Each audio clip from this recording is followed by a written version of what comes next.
Bill Maher once unleashed a brutal takedown of Kaitlan Collins and CNN, leaving no room for doubt about his stance as he ripped into their credibility and exposed their bias with unrelenting precision. Bit of an American, and I'm watching CNN just for the straight middle of the road.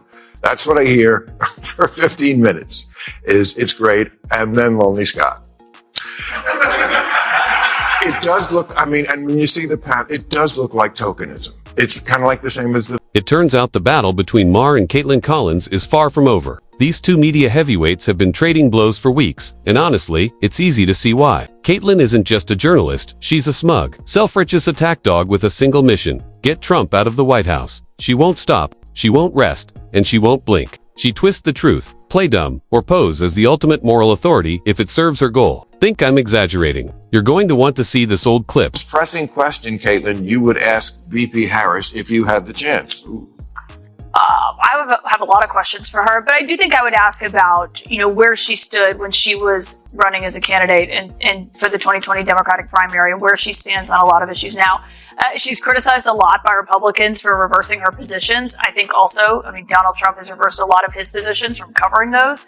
But I think I would be interested in her evolution and where her instincts are and what she learned from governing with a moderate. Set the stage. Maher asked Caitlyn what she would have asked former Vice President Kamala Harris if given the chance. A simple question, right? Somehow, Caitlyn managed to steer the conversation straight to Donald Trump. For her, Trump isn't just a talking point. He's an obsession, a reflex. The man could be thousands of miles away, minding his own business, and she'd still find a way to drag his name into the discussion. Why? Because Trump is her trump card. The golden ticket to rile up her audience and keep anti-Trump hysteria alive. But Maher saw it coming from a mile away. He knew the game, knew Caitlyn was just waiting for an excuse to unleash her venom and turn the conversation into yet another anti-Trump tirade. This time though, Maher flipped the script, outsmarted her, caught her off guard, and shut down her routine before it even began. And let's just say Caitlyn did not take it well. Have that debate? It's ABC debate. ABC debate. If it happens, I still think it's an open question. Really? Trump's going to go. He's got to. You think Trump is going to pull out? I think Trump is nervous about it. I think Trump,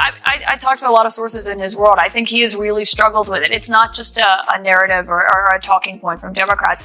He really has struggled with how to combat her. And I think going into that debate, he does not really want to do it. I think it's difficult, if not impossible, for him to pull out because his campaign manager had cards printed that said anywhere, anytime, any place for President Biden, and it would look weak, but I don't think he's looking forward to it at this point. So much for neutrality. Caitlyn and her paymasters at CNN love to preach about being fair, balanced, and unbiased, swearing they don't lean left or right, but their actions tell a very different story. Caitlyn was already writing Trump off, predicting he'd either pull out of the debate or lose, not based on facts or strategy, just pure wishful thinking. She didn't even give him a fighting chance. In her head, it was all settled. In her world, Trump was done. Reality, of course, had other plans. Maher watched it all unfold, sizing up Caitlyn's predictable spin and waiting for the perfect moment to strike. Because if there's one thing Maher does best, it's calling out the media's nonsense, and Caitlyn had no idea the hammer was about to drop. But before Maher's takedown, watch this clip. Then I'll share my 2 cents. Local pundit trying to analyze this stuff. But I do know that it's a very easy debate to win. So all you have to say is, look, you had 4 years, I had 4 years. When I was president, and when you were president, here's the difference, because gas prices are up 50% when you're vice president. Electricity prices up 30%. Grocery up 22%. The list keeps going. Taxes were lower under Trump. They raised them under Biden and Harris. Regulations were lower under Trump. They raised them under Biden and Harris. Immigration numbers way down. They actually tried to stop the problem. Record numbers under Biden and Harris. This is a very easy debate to win because on the metrics, it's very easy to show side by side. Okay, but that's what his campaign wants him to say. But Donald Trump it's not a campaign where you just give him his talking points and he goes out there and delivers them. Yeah. Donald Trump is his own biggest. That's it. The debate was practically a layup for Trump. All he had to do was remind Americans how much better things were under his administration compared to the Biden-Harris disaster. Border security, foreign policy, you name it. The contrast spoke for itself. So why on earth would Trump back out? What was Caitlyn even talking about? It's almost like she couldn't imagine him walking onto that debate stage and completely dominating. She had to construct an alternate reality, where he'd either run scared or self-destruct just in case that narrative failed. She had a backup plan, dismissing his inevitable win before it even happened. She rained on the parade before the balloons even went up, confidently declaring Trump would lose because he might go off script. No proof, No logic, just anti-Trump talking points. It wasn't analysis. It was damage control. She knew what was coming, and so did Moran. He was loving every second. Because here's the truth. Caitlyn and her CNN cronies refuse to admit it, but Trump doesn't need a script. His political brand is built on authenticity, off-the-cuff remarks, and raw confidence. That's why his supporters love him and why Caitlyn and the media elite despise him. He doesn't play by their rules, and he certainly doesn't need a teleprompter to win a debate. So when Caitlyn smugly dismissed Trump before he even stepped on stage, she wasn't just underestimating him, she was exposing her own bias. The same bias Maher quietly observed and waited for the perfect moment to expose. And when he did, Caitlyn wasn't ready for it. Because you were on Stephen Colbert's show, and he said something like, you guys at CNN just report the news straight. And the crowd burst into laughter. Look, I'm on CNN now. I guess we're on it right now. I mean, they show this show the next night. I don't know how we get away with it with all the fucks, but they do. And all these dirty jokes. But I'm glad. And I'm a big rooter for CNN.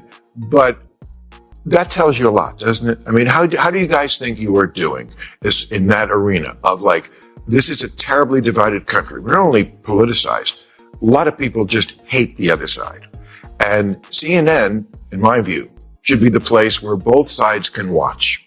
How do you think you're doing with that? How is CNN is the place where both sides can watch. And I think, my show is evidence of that. We have lawmakers on from both parties. We'll have Elizabeth Warren on one night. We'll have Ted. Nobody's buying that BS. Caitlyn, those so-called token appearances are nothing more than a weak attempt to make CNN look impartial. Quick guest spot here. A token conservative there, it's all smoke and mirrors. Look at the numbers. And the bias is crystal clear. How can you claim neutrality when the ratio of Democrats and leftists to Republicans on a panel is 4-1? That's not balance. That's an echo chamber. A rigged game where one side dominates the conversation while the token conservative exists just for optics. Enough to give CNN cover when their bias is called out. And even when CNN does invite a conservative, it's rarely someone who actually represents the movement. Usually they bring in career establishment types, or those who agree with the left on most major issues. That way, CNN can pat itself on the back for fairness, while ensuring no real opposition disrupts their narrative. It's a tired old trick, and viewers see right through it. That's why CNN's ratings are sinking. People are fed up with fake neutrality,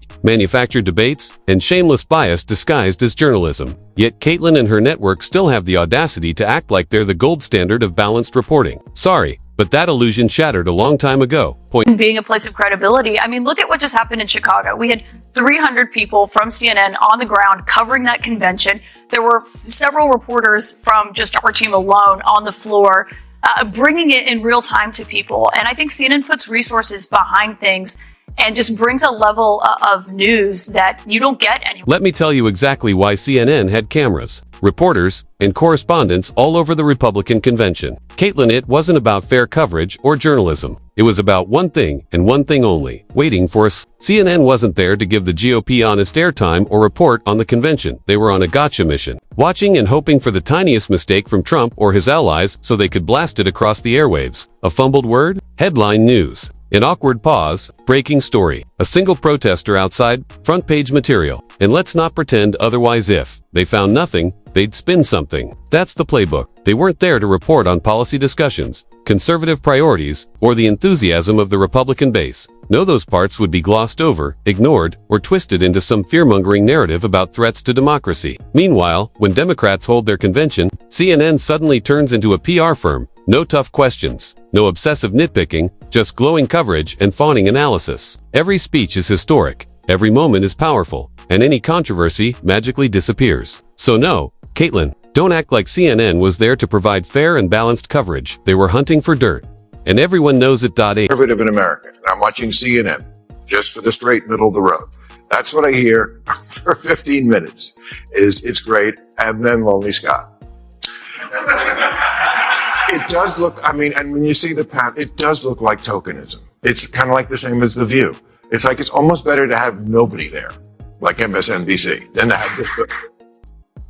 Bill Maher calls it like he sees it tanned. He's right. Having nobody there is better than staging fake balance with token conservatives whose voices are drowned out the second they start speaking. It's all a performance, a carefully controlled illusion where the so-called opposition is outnumbered. interrupted, and sidelined just enough to maintain the appearance of neutrality. And did Maher just compare CNN to The View? That's a new low even for them. Imagine once being the dominant force in cable news, only to be lumped in with a daytime gossip panel where facts take a backseat to feelings and every conservative guest is treated like an enemy combatant. Honestly though, the comparison is spot on. CNN has become a glorified talk show just with flashier graphics and slightly more serious-looking anchors. The formula is the same. Invite a token conservative, gang up on them, twist the narrative, and call it a debate. It's not journalism. It's The View with a teleprompter. Maher didn't just expose CNN's bias, he exposed a network that once shaped the news cycle is now a punchline, reduced to tired, predictable talking points that even liberals are getting sick of. And when Bill Maher, of all people, calls you out, you know you've lost the plot. By exposing CNN's bias, Kaitlan Collins' obsession with Trump, and the network's fall into irrelevance, Maher proved one thing. When even he sees through the act, CNN's credibility is beyond repair. That brings us to the end of today's video. If you enjoyed our commentary, hit the like button and subscribe for more content like this. Thanks for watching, and we'll see you in the next one.